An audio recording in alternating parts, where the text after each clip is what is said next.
¿Cómo están? Acá estoy de nuevo. Bueno, hoy es un día donde estamos tratando de poner un poquito de onda al feed y ponerle un poquito de onda a las redes, hablando de síntomas varios. Después voy a hacer un video más sobre otros síntomas, pero hoy voy a hablar sobre el suicidio y la ideación suicida. La ideación suicida como un estadio anterior. Suicida. ¿Cuál es la lógica biológica de esto, no? Porque suena contraintuitivo, ¿no? O sea, nosotros sabemos que, digamos, la regla general, que yo siempre les explico, para entender todos los síntomas, es todo lo que dio por resultado vida debe ser repetido, todo lo que dio por resultado muerte debe ser evitado. Entonces, ¿por qué una persona se suicidaría? ¿Cuál es la lógica en eso? Para eso hay que entender el orden de los inconscientes y que el inconsciente individual es gobernado por el inconsciente familiar y el inconsciente familiar es gobernado por el inconsciente colectivo. Entonces, hay un tema, esto obviamente hablar del suicidio es como algo muy delicado, pero hay un tema de lógica y el inconsciente es muy lógico y muy, hasta te diría, matemático con este tipo de cosas, ¿no? Entonces, ¿por qué alguien se suicidaría? Bueno, alguien se suicidaría porque en el balance para el inconsciente familiar o para el inconsciente colectivo, pero pongámoslo para el inconsciente familiar por ahora, en el balance eso en el pasado dio un resultado positivo, ¿no? Hubo alguien que murió, pero esa muerte permitió que otro viva, ¿sí? Desde la mente es difícil entenderlo, hay que entenderlo desde el inconsciente, desde el alma esto, ¿no? Entonces, por decir,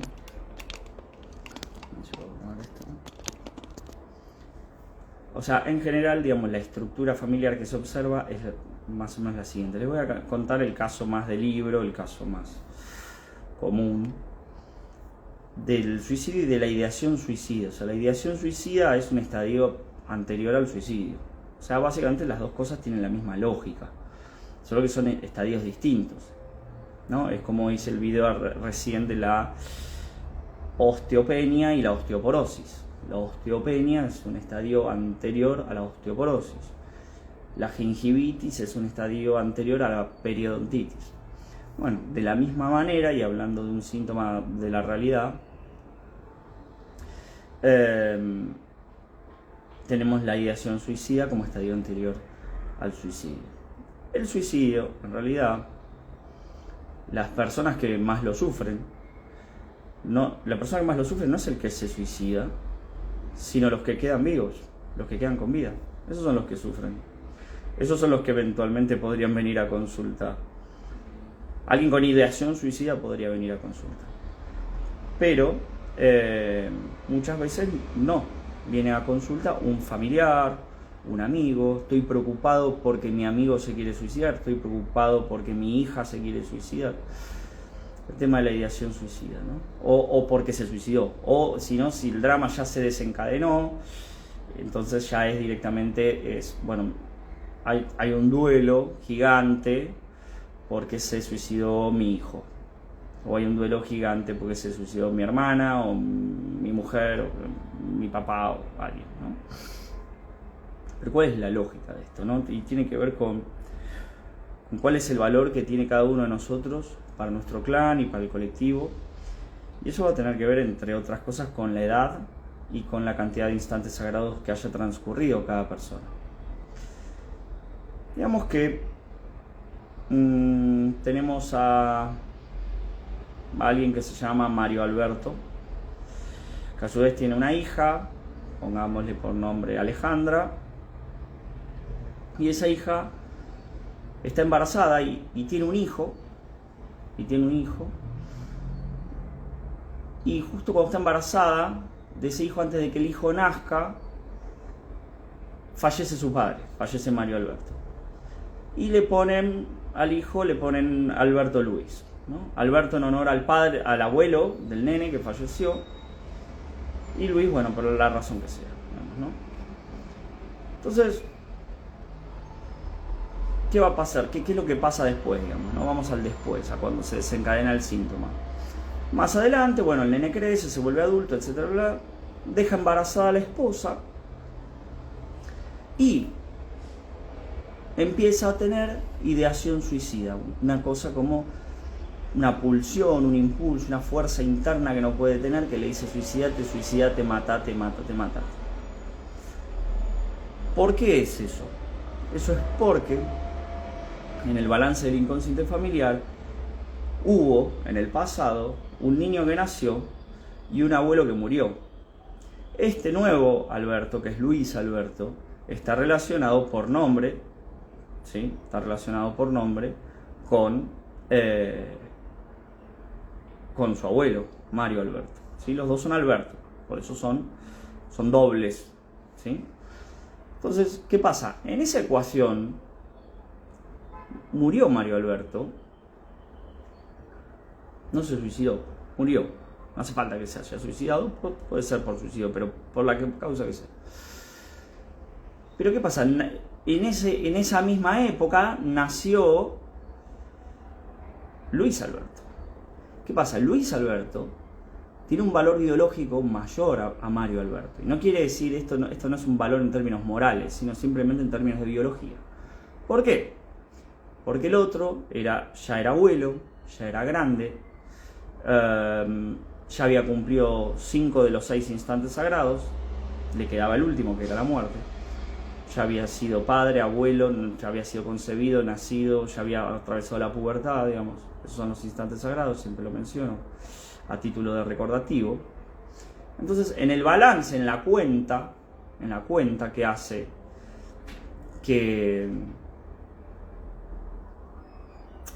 hace el inconsciente familiar, esto dio resultado positivo. Por decir, murió uno que valía 70, pero nació y vivió uno que valía 110. Entonces esto me dio 40 a favor. Entonces esto el inconsciente familiar lo toma como una necesidad biológica con orden de repetición. Entonces hay que repetir esto. Entonces cuando se dan hechos parecidos, o sea, acá de vuelta tenemos un Alberto que deja embarazada a la esposa, está por nacer un hijo. Acá necesitamos que para que este hijo pueda nacer y pueda vivir y pueda progresar, lo que entiende el inconsciente familiar es que tiene que morir alguien que se llame Alberto, que se llame Mario, o que esté relacionado con este Mario Alberto de alguna manera, por fecha de nacimiento, por santoral, por profesión o por lo que sea. Entonces, como se llama Alberto, igual que su abuelo, empieza a tener esa pulsión de muerte, esa cosa de necesito matarme, necesito morir, necesito saltar un 5.º piso, ahorcarme o lo que sea, ¿sí?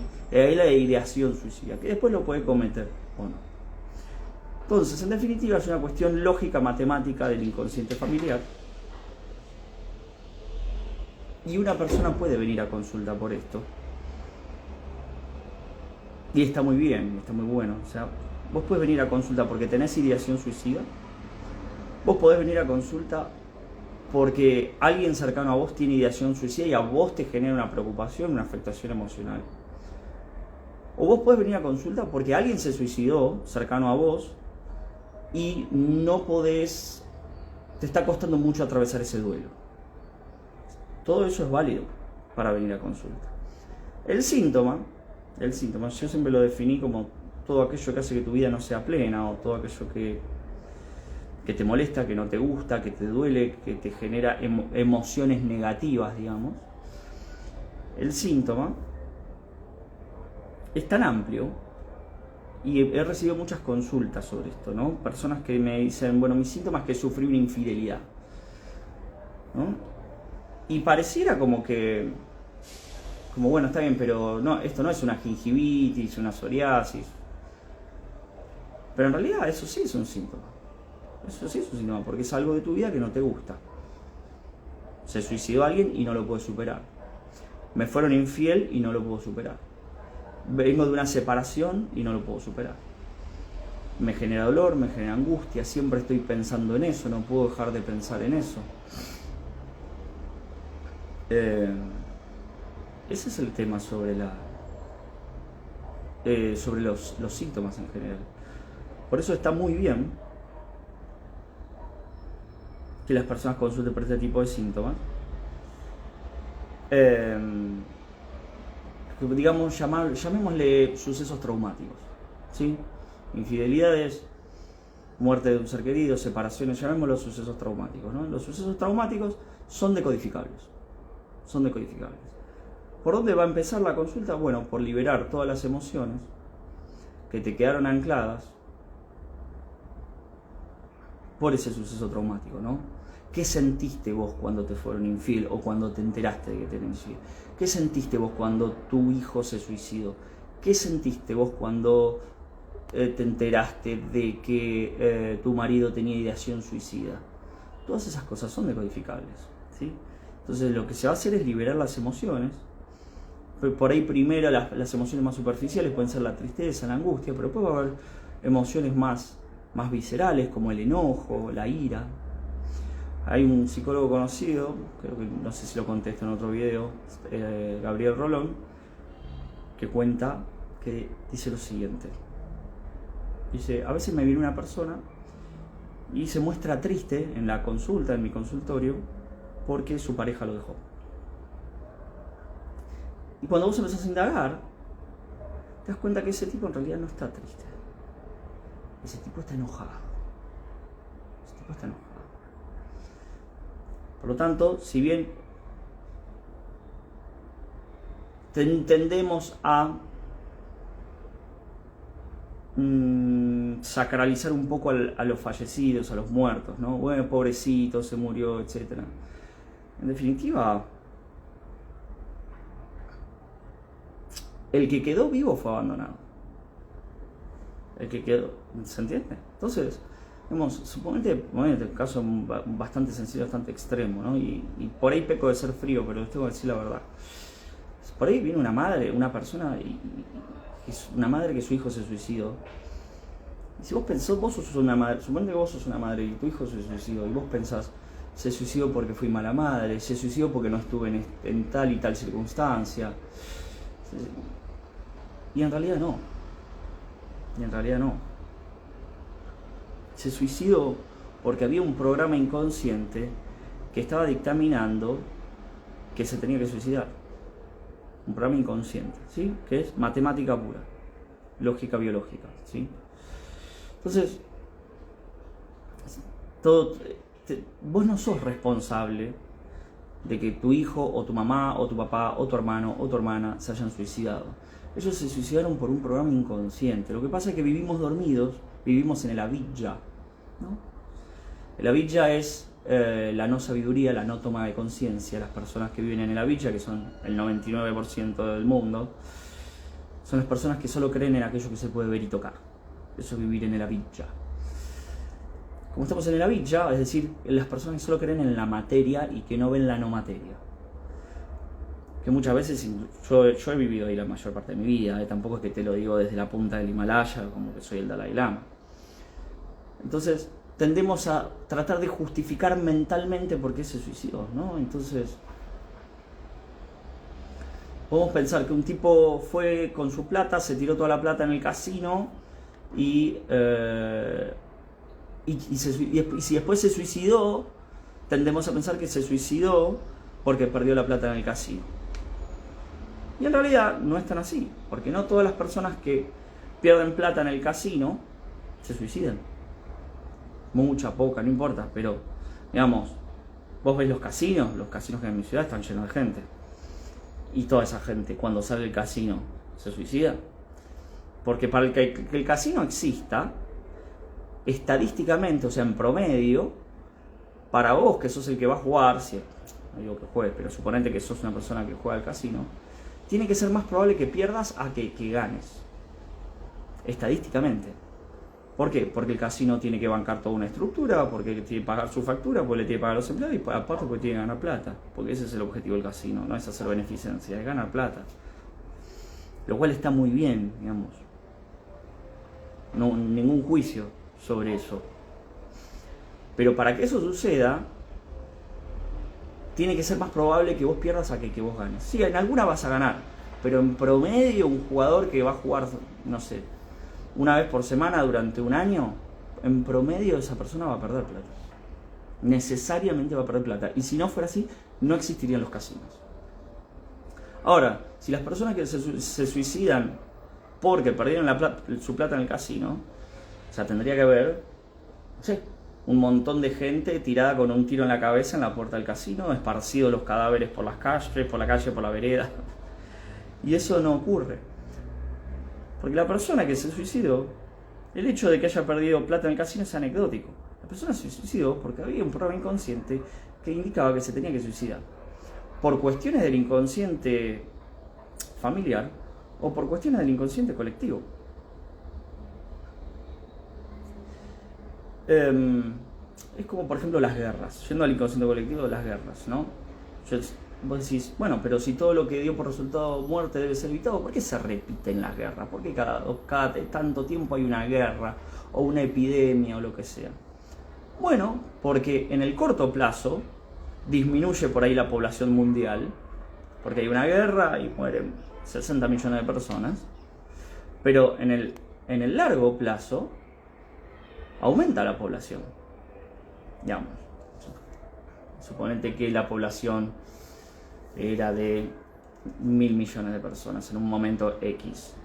Mueren 60 millones de personas, quedan 940 con vida. Entonces, en el corto plazo eso dio por resultado muerto. Entonces el inconsciente colectivo que va a decir, basta de guerra, basta de guerra. Ahora, en el largo plazo, ves que de 940 se recuperan las 1.000 millones, después son 1.500 millones, así, 6.000 millones, 8.000 millones. Entonces dice, pero entonces esta guerra fue conveniente para la especie, porque el inconsciente biológico piensa en términos de especie. Entonces dice, generemos una guerra. Necesitamos una guerra. Necesitamos una guerra para que la especie se siga reproduciendo, para que la especie se siga expandiendo. La misma lógica que la del suicidio, solo que una es en el clan familiar y el otra es en la manada, en el colectivo, digamos, ¿no? Por esa razón se reproducen las guerras, por esa razón se reproducen las epidemias. Digamos, si vos pensás el COVID, os sucedió exactamente 100 años después de la gripe española. Y tenía la particularidad, ahí hay algo de reparación, que durante la gripe española los cadáveres estaban tirados en las calles y no se podía respirar, y era nauseabundo el olor a muerto, a cadáver, no se podía respirar. Y fíjate que en el COVID, esta nueva epidemia viene con la particularidad de que vos perdés el olfato y el gusto. Un dato no menor. Entonces, bueno, está bien, hubo una epidemia hace 100 años, está bien, murieron 50 millones de personas, está bien, ¿cuántas quedaron? 950. Bueno, ¿y ahora cuántas somos? 8.000 millones. Bueno, pero se aumentó la población del mundo y superó con creces a la que había previo a esa epidemia. Bueno, entonces, orden de repetición. Bueno, necesitamos entonces otra epidemia, necesitamos otra gran enfermedad, lo que sea, malaria, tifus, no sé, lo que sea. En este caso fue lo del COVID, coronavirus. Entonces, esta lógica, ¿no? Esta lógica. Así que bueno, hoy hablamos del suicidio, de la ideación suicida, de las guerras, de las pandemias. Y pues bueno, por ahí me gustaría hacer un video aparte, pero hablamos también de los sucesos traumáticos como una cosa decodificable. Como una cosa decodificable. Entonces, sobre los sucesos traumáticos, lo que sí les tengo para decir, así no hago otro video, es... Yo normalmente cuando la gente me consulta un síntoma, yo le mando el video donde le explico cuál es la lógica biológica de ese síntoma. Ahora, ¿qué pasa? Están los síntomas físicos, ¿no? Como puede ser una rinitis, y ahí yo te mando el video de rinitis y te digo la historia que está atrás es esta, el código que está operando. Ahora, los síntomas de la realidad, como por ejemplo una separación, la muerte de un ser querido, una infidelidad, digamos, esa per se ya es la historia. Entonces no es que hay un código atrás de eso, es como que ese mismo es el código, ¿sí?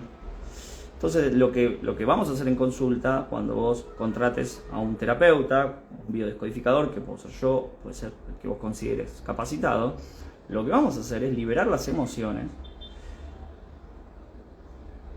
de ese suceso traumático. Lo que vos sentiste cuando tu amigo se murió, cuando tu marido te empezó a decir que se quería suicidar, cuando te fueron infiel, cuando te separaste.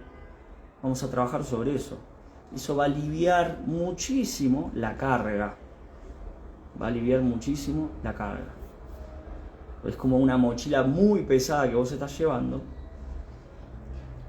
Y hay que vaciar la mochila, digamos. Hay que vaciarla. Y eso es lo que hacemos en consulta, ¿sí? Yo lo que hago es acompañarlos. Ya les digo, como ustedes saben, cada uno es su propio sanador. Yo soy un acompañador, soy un terapeuta. Obviamente el servicio que yo doy tiene un precio, etcétera. Eso después se habla con cada persona, los medios de pago, etcétera. Pero digamos, si nosotros guiamos eso, vamos a poder liberar todas las emociones que hubo en el suceso traumático. Y después vamos a ver qué pasó en el pasado para que eso suceda.